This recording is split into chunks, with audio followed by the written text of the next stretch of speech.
talking about why it is that blue collar jobs failed. Somebody asked me to make sense of all this, why it is that the student loan debt is so burdensome on the people, why it is that blue collar jobs, or even really ordinary good working class jobs in general, don't seem to cut it anymore, because the working class individual seems to be struggling more and more as time goes on. And people ask all the time, whose fault is this? Why is this occurring? What is it that can be done about it? And I believe on my channel that I have shared just about every single time on my channel what it is that's really taken place within the economy, within the banking system, within the financials, within the government itself, and how it is that they are conducting themselves that now has led us to the condition that we are now facing. And what most people are now facing is generally a situation in which that their average day job isn't making it, and they're wondering why. Like, there was a time in the past that it did work, but now it doesn't seem to kind of function in the same fashion in which that we had believed. Many people went off and got college degrees believing that those degrees were going to provide them with this awesome way of life, because all these stats had been shown to them when they were in high school that if you don't get a degree, you're essentially going to be a loser in life. And although that does seem to take place with a lot of people out there, that's not necessarily the case with everybody. You can find plenty of people out there who have been completely successful without any education whatsoever, and then people with all kinds of education being completely unsuccessful with their life. So really it comes down to the individual and how it is that they have dealt with the cards that they have been handed. Most people put themselves into debt, and being in debt is probably one of the most burdensome things out there. It's not just a struggle to try and pay off the debt, but it's a struggle on the psyche as well. When you are riddled with student loan debt, credit card debt, car loan debt, all kinds of payment systems that are out there that have an interest rate attached to it, it makes it almost impossible to get ahead. Like, all the money that you get in goes out towards interest payments. In fact, somebody was asking, how is it that I could be paying a couple $100s a month on my student loan, and yet now the balance is more than when I had started? And I'm thinking, well, it's because you're paying less than the interest that's occurring on it. I mean, I don't know what it takes to understand that, but if you have an interest that is now beyond your payment that you are making, your balance is going to increase over time. It doesn't matter if you're making a payment or not. It doesn't take it away from the idea that the balance is going to continue to grow if you can't cover the interest.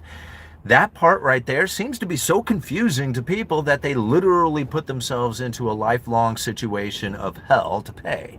And now just simply understanding the interest payment on your loan being a difficult thing for the average everyday person to grasp. I mean, these are college degree students, people out there who are supposed to be very educated now, who can't seem to grasp that little thing.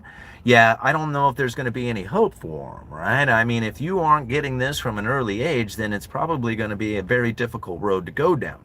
So when we look out there and you think, well, there's people out there who are very successful and they never got an education.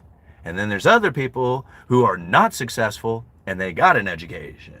So what is it that's really going on here is the mindset of the people itself, how it is that they feel that their condition of life should exist in order to acquire the things that they need. Most people want to show up for 8 hours. They don't even want to show up for 8 hours, but they're willing to show up for 8 hours, 5 days a week. If it's anything more than that, it's too difficult, too hard, they're too tired, too struggled, too frustrated, and it's too much for them to handle, so they're not going to do it. So if you can give them 8 hours a day, 5 days a week, that will then give them the pay that they need in order to acquire the things in their life, they might be okay with it. But anything else beyond that, nope, not going to happen. And the only issues that we're going to find going into the future is that 8 hours a day for 5 days a week are going to fail.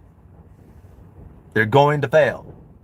They don't work anymore. There used to be that they work. Now you can go and try and figure out what happened, or you can understand that it was ever increasing amounts of new money that is poured into the system, separating the rich from the poor. That is a theory all on its own. Like, just trying to understand that alone is very difficult for people to try and wonder what's going on when that happens. Cantillon Essay on Economic Theory, wonderful book. An essay that you can go and read for free off the Mises Institute. You just Google Cantillon essay on economic theory and the Mises Institute will pop right up. Go and download the PDF for free. You can get this essay off of Amazon. There's an affiliate link down in the description. I will get a little commission for getting that if you buy the essay off of Amazon, but you don't have to buy it off of Amazon. Go get it for free at the Mises Institute. Download it. Read chapters 6, 7, and 8. If there is nothing else in the entire world that you are ever going to read on economics, read those 3 chapters. That's it. All right. If you can internalize the 3 chapters on increase and decrease of money to the state, you will understand what happened to the manufacturing state. You will understand what is going on with the situation of inequality. You will understand so much more about the economy than you have ever internalized in your life. And now we break this stuff down regularly. Just recently, I did chapter 6 on a live X post, where I read the entire chapter, related it to the current conditions that we are now facing. So many people send me emails and thank yous for that, saying, man, every time I hear you read one of these chapters or talk about one of these things, I get a little bit better understanding of the situation we now face. And now it's no longer a blaming thing. And that's what I think is probably one of the most greatest things about this, and understanding the economics of it, is that once you have internalized this stuff in a way that says, man, now I get how the new money pours in. I can blame it on politics, that's fine, right? Because it's very much a political action that has taken place. But it's the underlying economic forces as a result that's more concerning, right? So we can tell the people to stop behaving, stop acting, and change the way that they are doing things. They won't do it. I guarantee you they won't. Nobody will ever do anything beyond what it is that they want to do, and never will they do what you want to do. Right? You have to figure out what it is that you need to do in accordance to what it is that's going on out there, and to understand that there is no way in the world that the powers that be are going to turn off the money printer. Right? They might back off, they might reduce at sometimes, go into the quantitative easing or quantitative tightening, as opposed to the easing, and reduce the balance sheet at times, but it's not going to be so significant that it actually reduces the issues that we have with inequality. That will not take place. That is probably one of the most painful experiences that would ever occur within the people's economy, whether it's their personal or the broader economy, to have the new money printer turn off. Everybody falls into pain and misery. Now, don't get me wrong. I believe that I am somewhat in a position in which that I think I could deal with that, but majority of the people will fail, right? So know that the new money is going to pour in, and when that new money pours in, there's going to be a separation between the rich and the poor. Why that occurs and how that occurs is absolutely critical for you to understand, and what it is that you need to do to take that position in it. I cannot explain it in a 10-minute video. Right? I've tried. People say, man, all these arguments against it because you're not filling in the blanks. Right? There is so much to understand when it comes to the Cantillon effect, what ends up happening with the underlying economic forces, the idea of what it is that other governments are doing out there that are now creating a situation in which that our dollar is rising much stronger in a way that people are just not relating to, or just not understanding. This stuff is so confusing that there is no way that it can be done inside of a 10-minute video. But if you follow this channel, if you follow it regularly, we break it down so often, so frequently, and every time when I share the information, it is not something that is hyped up or changing to the narrative that is brought out there. In fact, generally, I'm almost always going against the narrative, because I see it differently. I see it far beyond what it is that the story they're trying to tell. In fact, I have found the evidence that the story that they are telling is the manipulation of the monetary policy. And that right there has me like one of the conspiracy theorists out there that says, oh man, you just sound crazy and nut job. The reality is that the information that I deliver comes directly from the Fed itself. And that's what I love about it, is that you can go ahead and call me nuts. That's fine. I'm using the words of the Federal Reserve against them. I am exposing their monetary policy strategy in a way that is not shown on the mainstream media. Never do I find any other economist out there really even talking about some of the things that I have brought up and shared from the Federal Reserve's own statements, that seems to have everybody very confused about what it is that's truly going on out there when it comes to the inflation and inflation expectations. You want to make sense of it? Start with the essay. Start with chapter 6, 7, and 8. Learn about the increase and decrease of money to the state and how that separates the rich from the poor. It drives out the domestic manufacturers. It drives in ever-increasing amounts of foreign production. It separates the rich from the poor and an eventual, inevitable collapse of the entire system. It all comes down to a luxurious experience. I've shared this so many times on the channel. You want to make sense of it, don't buy into the luxurious experience, and see how much money you save. See how much money that you could deploy back into a return on investment.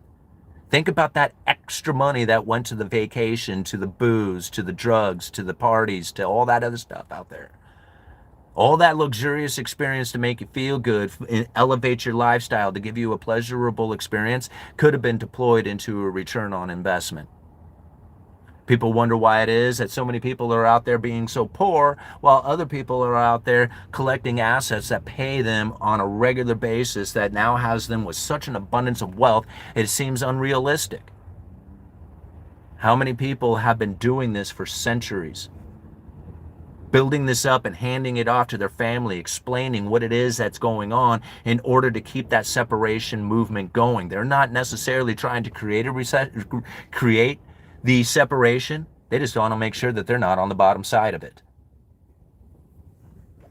And anybody out there who's saying, oh no, they're doing it on purpose, they have all this techniques and styles and all this stuff that they're going to use to keep you down, to keep you hopeless, to keep you in depression, to keep you all that other stuff, you need to read this essay. He was talking about the economic forces before the politicians even existed. And he's recognizing economic forces that were playing out from hundreds of years before he wrote the essay hundreds of years ago. There's no way that this is not going down like this. This is exactly how it's going down. And if you want to be on the other side of that wedge, you're going to have to understand that the one thing that he described very simply was that there is going to be a group of individuals, industrious individuals, who will not increase their expenditures. They will hold back, save that money, and then eventually deploy that money into a secure rate of interest beyond that of their occupation. Those people will be successful. He also describes another group of people who will eagerly work to acquire the necessities in their life, but will not put much effort beyond that. Cantillon describes that. Those are the two groups of people. People who industrious people who hold back on their expenditures so that they can put that money towards a secure rate of interest beyond that of their occupation. Do you want to get mad at them for doing that while you're off partying, while you're off drinking, while you're off wondering what it is that a politician can do to change your experience in life? This person over here who's acting industrious, who's showing up for work every day, going to work in the side hustles, trying to start a business, getting back into a position in which that they know that they can be on the other side of the wedge with massive sacrifice and ability to then deploy that money towards a return. That mindset of people are to blame. You want to blame those people? Is that what's happening here? I mean, let's make sense of that. Let's make sense of those people who are industrious, who held back on their expenditures so that they could deploy that money into a secure rate of interest beyond that of their occupation. And now people want to call them rich and lucky. Which position do you want to be in? I mean, wouldn't you like to be in that position too? But it took sacrifice, and it took time, and it took a lot of effort, and it took so much energy. Huh? And this is an unfortunate situation we now face, is that people didn't realize what they were doing. Like, even with the student loans, I feel sorry for those people. Like, they should have had an uneducated economist telling them about what it was that was taking place with interest rates within the student loan asset-backed securities that the government was using to increase the asset holdings on their balance sheet. This is not something that is going to be explained to students before they get that student loan. They didn't realize when they sign their name to the bottom line, they are creating an asset that they will not be able to shake. They owe it. And that asset sits on the balance sheet of the federal government. You think it slaps student loan asset-backed securities. And if you think about the government and their balance sheet, they have a financial portion of it, right? They have all these assets on their balance sheet, assets and liabilities. On the asset side, there's a financial portion of it. that financial portion, and I'm not exactly what the number is today, but it's somewhere around 50% or more of the financial portion of that balance sheet is student loan asset-backed securities. You think about that. Assets and liabilities, if that asset was to disappear, how much would their liabilities be then? You see the problem with this? Is where most people don't see the removal of student loan from the economy, saying, oh, well, if we didn't have to pay these student loans, we could deploy this money back into the economy. We could spend this money, which is probably the dumbest thing in the entire world for somebody to say. If they didn't spend that money on the student loans, they can then take that money and put it towards a secure rate of interest beyond that of their occupation. That's what they should be saying. But they're like, no, we'll just dump the money, right? We'll just go out there and spend it.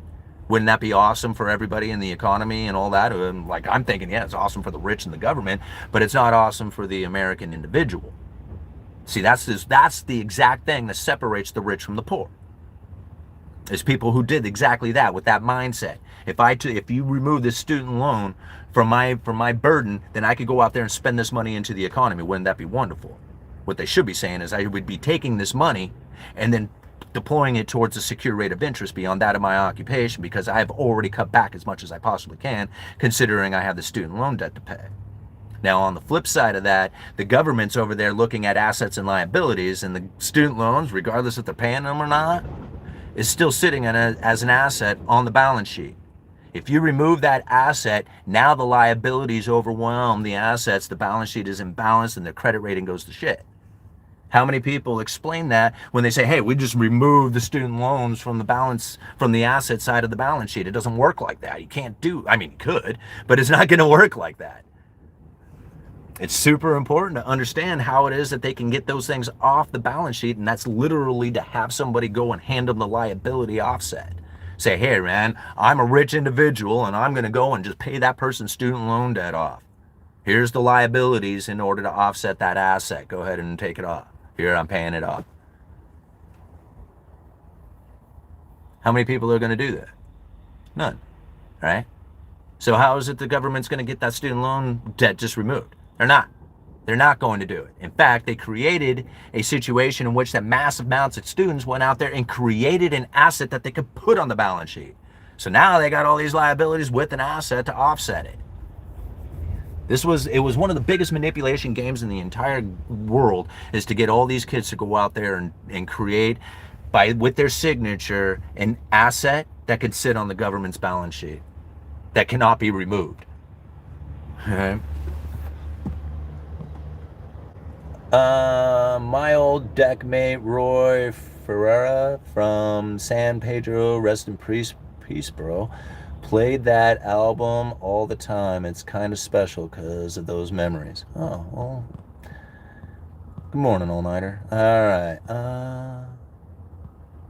Legal extortions. My student loan had to be repaid prior to obtaining a mortgage. Yeah, you see all the burden that comes from that? Like, I remember 20 years ago watching the Education Connection commercials come on. You remember these? They would have these kids dancing. Education Connection, they had this little tune or whatever, and it was just get your college degree, get it, go there, sign here and do this, do all that other stuff. Everybody get one, come on, get it. And it was this big party. It was everybody come and get a loan, everybody come and join in on it. And I was watching that, and I used to get up and I would dance, and I was just come on, it's party time. We all gotta go get our student loans and go do this thing, right?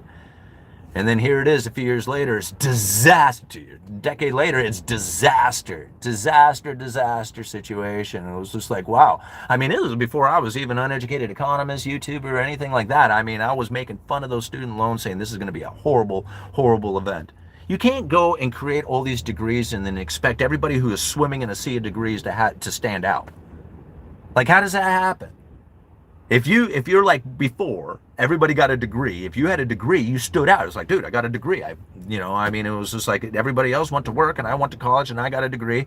I got all this education. I'm unique in that way. But if everybody got a degree, then it's just the same thing. It doesn't mean anything, right? You don't stand out. It doesn't make you exceptional. What makes you exceptional is the person who actually went to work, got some actual education in experience, and now has the ability to say, man, I've already done it. I didn't get schooled for it. I learned on the job. I've already done it. The experience itself is now unique because nobody did that. They all went to college. There was a few people who went to work, right? And those people who excelled at work actually put themselves in a position in which that they are competing against the people who have degrees. And the people with degrees aren't even competitive, right? This is what ends up happening. The unfortunate part of it is that whether you have the degree or you've elevated yourself in your job with your skill set, it's still not enough to cut it anymore. All right? See, you used to be able to work hard or get a degree. With one of these two, you were able to be successful here in this country. It doesn't matter. You can have a degree. Everybody's got a degree. And it doesn't matter how good you are at your job. A good job sucks. It doesn't, it's not gonna pay enough. And to know why. Knowing why is because of ever-increasing amounts of new money that has poured into the system over the last 100 years or plus, due to the fact that we were an industrious nation. We produced the world's greatest stuff, sent that stuff out there to the world sent us their money, and we increased our standard of living. That's not hard to understand, right? That makes sense, right? We produced stuff. We produced the world's greatest stuff. We took that stuff, we sent it to the world, and the world sent us their gold. We increased our standard of living. That totally makes sense. When you increase your standard of living, what are you doing? You're increasing your consumption, right? So when you increase your consumption, what you are doing is you are creating supply-demand imbalances. And as much as we say, oh, we can supply all our own, you're right, we could. We are very skilled, very natural resources all over the place. We could totally supply our own. The only problem is that dude over there who's sleeping on the ground is going to make the same thing, or pretty close to it, so much cheaper than you're going to do it. And as much as you would love to buy it from yourself, that guy has it really cheap. And that's where the money talks, and that's where the money goes. And so as you have elevated your standard of living, doing all this consumption, thinking, oh man, this is a great way of life, look how awesome it is, you started buying the foreign production, which started sending the money out of the country. Now, as the competition starts to increase, you're finding the domestic manufacturers having ever increasing more difficulty trying to compete against the foreigner out there. Now, it's not me making this up. It's Cantillon's essay on economic theory. He explains that very well. We broke it down again on an X video live. I did an X post live stream a couple of days ago breaking down that chapter. People thought, I couldn't believe how many people actually emailed me and said, dude, thank you for doing that. And it answers so many questions about what it is that's happening here within the economy. And I'm thinking that's just a little bit. You still got 2 more chapters just on the increase and decrease of money in the state that explains so much more. See, once you get it, once you start to see it in this fashion, all of a sudden it starts to lighten up. Everything starts to lighten up in a lot better way. Pretty soon you're not thinking about driving a new $100,000 truck. You're thinking about how is it that I create a $100,000 stock portfolio, or building up a rental portfolio, or building up something of that nature. This is the mindset that people need to really start shifting towards, because if you are not the industrious person who is going to increase their wages enough to outpace the wedge of inequality that is being driven into us, I don't know how you're going to do that. Like, you are going to have to be probably one of the most brilliant, skillful people in the entire world in order to outpace that. Your wages will not be able to keep up with the deterioration. You might be able to, I don't know who you are. You might be super educated and very skillful and just know exactly what it is that you can do for who, what company and whatever in order to acquire a wage that is going to be competitive or enough that you can keep your job and also provide you with enough that you can then have the American dream. I don't know how that's going to happen going into the future, because that system of operation was something that took place back in the 50s, 60s, 70s, 80s, even kind of going into the 90s somewhat. But after that, it was gone. It wasn't available for us anymore to do it that way. And as much as people want to think that's the way it's done, it's not. That's the way they believe it's done. But there are so many other ways of operation that you can go into, that believing that you have to have a 9-to-5 job, 8 hours a day, 5 days a week, and be committed to that, and that's all you need in order to be successful in this country. That was an idea of long ago, and it worked It totally worked. Like the old school mentality, baby boomers saying something like that, you can't get mad at them. That's the way they did it. Right? That's the way they understood the system, and that was very successful to them. And if they say, oh man, we all had to struggle, it's just like, okay, I hear you, man, that's really wonderful. But a living wage that was earned that can then be used in a disciplined way could provide you with an American dream today that doesn't exist. So don't, like, you can't pretend that it does. But I understand that they don't understand what has taken place. I get that part. You know, baby boomers were like, you can only know what you know. Right? You're operating at the level of consciousness that you are. That's it. That's all you can get. But if you understand it on a deeper level, you can understand why it is they feel that way, and you can also understand why it's not going to quite work out for you. Right? And you don't have to get mad about it, and you don't have to blame anybody, and you don't have to explain it to anybody either.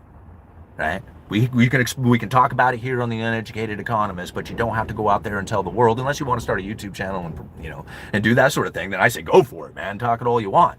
But trying to explain this to other people is going to be a very difficult thing if they are not in the mindset of trying to understand why the wedge of inequality is being driven so deeply. And if you want to look for blame, there's so much of it to be had. Like, you can ask a bunch of people who's to blame, and everybody's got an opinion on it. Like, there is no way that there is not somebody to blame about this, but very few people will understand an economic force that has taken place that is doing it.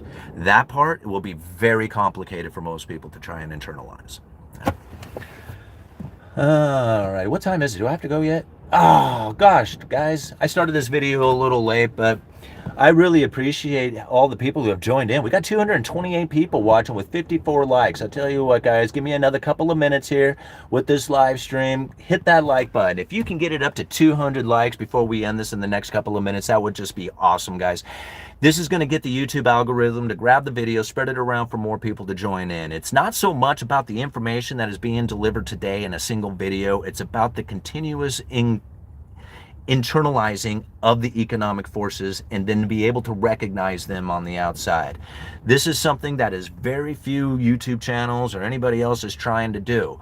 I share this information regularly, and I know it sounds like I'm repeating myself a lot of times on these things, but understanding it in a way that says, man, there is really nothing else that is happening here other than this particular economic force, this style of understanding that then separates the rich from the poor. Once you recognize it, once you see it, you can't really unsee it, right? And then as politicians try to use excuses and blame and all this other stuff, you're like, you see right through all that stuff. You're like, well, maybe if you understood it at a deeper level, talking to the politicians, they would be able to explain it in a way that makes sense, because they don't make sense at any of it, because they're not making sense.